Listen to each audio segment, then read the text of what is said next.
E aí, pessoal, como vocês estão?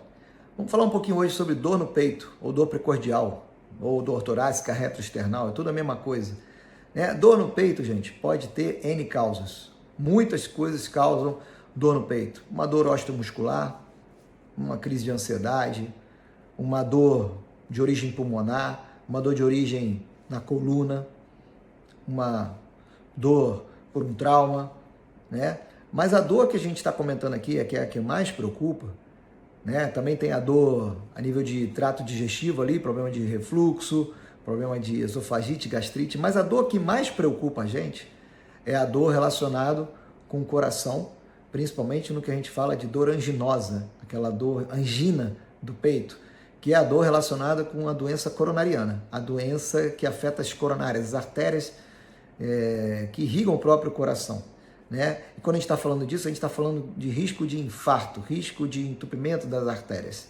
Né? A doença arterial coronariana, né, ocorre de forma, na maioria das vezes, crônica, silenciosa, entupimentos que vão acontecendo de forma lentamente, gradativamente, silenciosamente, a nível das coronárias, por vários fatores, a gente chama de fatores de risco, a gente já vai comentar, até que um momento ocorre uma trombose aguda e uma oclusão dessa artéria do coração e é o que a gente chama de infarto agudo do miocárdio, né? Mas para chegar nisso, muitas vezes, a pessoa tem uma evolução lenta, crônica, até chegar nesse ponto de ter um infarto. Muitas vezes acontece de forma súbita, a pessoa não tem sintoma nenhum e já desenvolve o infarto, mas a maioria das vezes ocorre de forma em que o paciente tem sintomas ali que vão...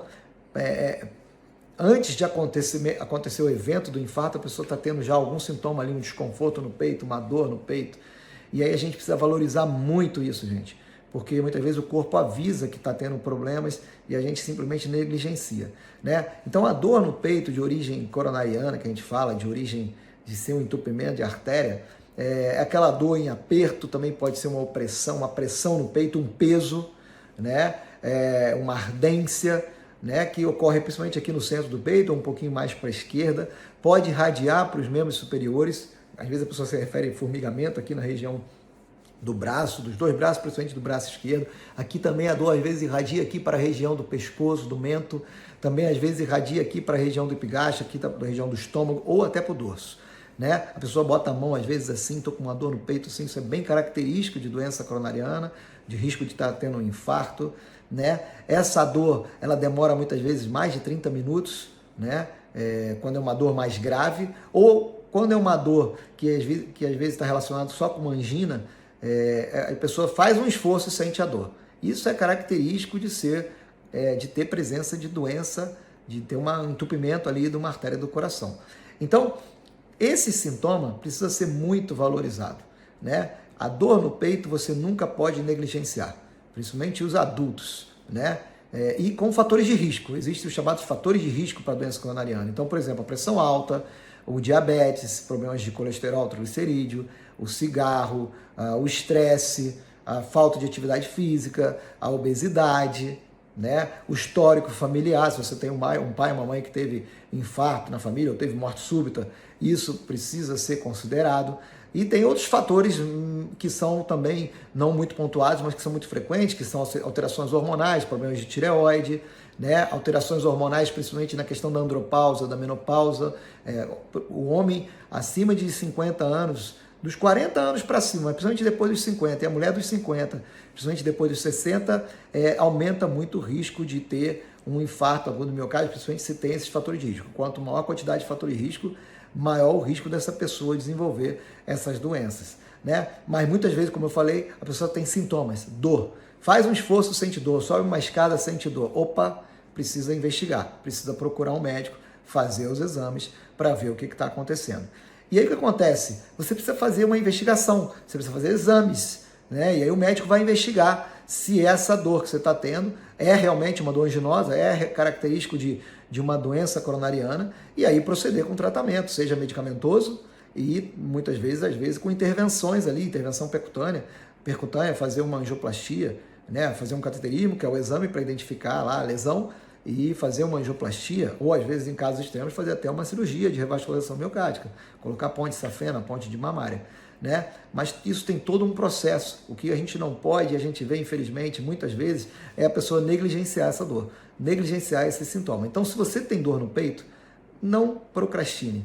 Procura o médico especialista, procura o cardio, vai ver o que está acontecendo. Dependendo, ele vai ver os exames que vão ser necessários. Se é um exame de baixo risco, se é um paciente de baixo risco, ele vai investigar, de repente, fazer um teste de esteira, ou fazer um ecocardiograma. Às vezes vai pedir um ecoestresse farmacológico, uma cintilografia. Às vezes ele vai pedir, dependendo do paciente, se for um paciente de mais alto risco, fazer uma angiotomografia cardíaca, que é um exame não invasivo, para ver como é que está as coronárias. E às vezes, em casos extremos, fazer um cateterismo.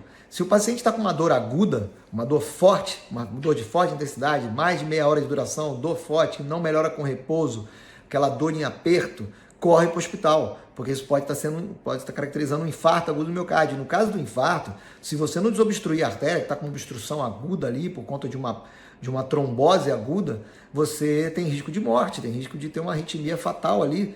Então, você precisa ir para o hospital rápido para fazer os exames, no caso o eletrocardiograma, identificar o infarto e proceder com os medicamentos para desentupir a artéria, às vezes com trombolítico, e em casos, às vezes com casos de fazer até um cateterismo de emergência e fazer a desobstrução aguda da artéria, que é o procedimento chamado angioplastia.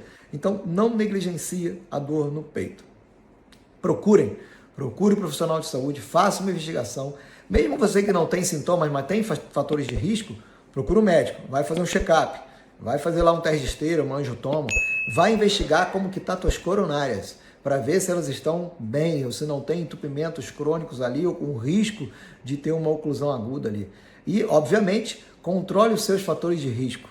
Se você está acima do peso, faça atividade física, procura fazer uma dieta legal, perde peso, avalia nos exames, você está com marcadores inflamatórios aumentados, corre atrás, vai fazer o que for preciso, principalmente com relação à dieta, exercício, mudança de estilo de vida, diminuir a ingestão do álcool, se você fuma, parar de fumar, para que você não venha ter o evento que vai ter a oclusão ali, o infarto, ou até o risco de morte. Então, gente, dor no peito não dá para brincar, não dá para facilitar, não negligencie. É melhor você ir no hospital e não ser nada, ou ir no médico, fazer os exames e não ser nada mais grave, do que você ficar ali protelando, depois eu vou, depois eu vejo o que é, e aí acaba que você tem ali um infarto agudo, que aí depois que faz a lesão, a necrose ali, a morte celular, a nível do músculo do coração, aí não tem mais jeito, aí vai virar uma fibrose ali, em casos extremos, a pessoa não tem nem qualidade de vida mais, vai evoluir com insuficiência cardíaca grave, e aí vai ter uma qualidade de vida bem mais limitada. Tá bom? Então não negligenciem esse sintoma de dor no peito. Tá bom, gente? Fica essa dica, cuidem-se, controle os seus fatores de risco, siga a gente aí nas redes sociais, compartilhe esse vídeo e a gente se vê aí então no próximo vídeo. Um abraço.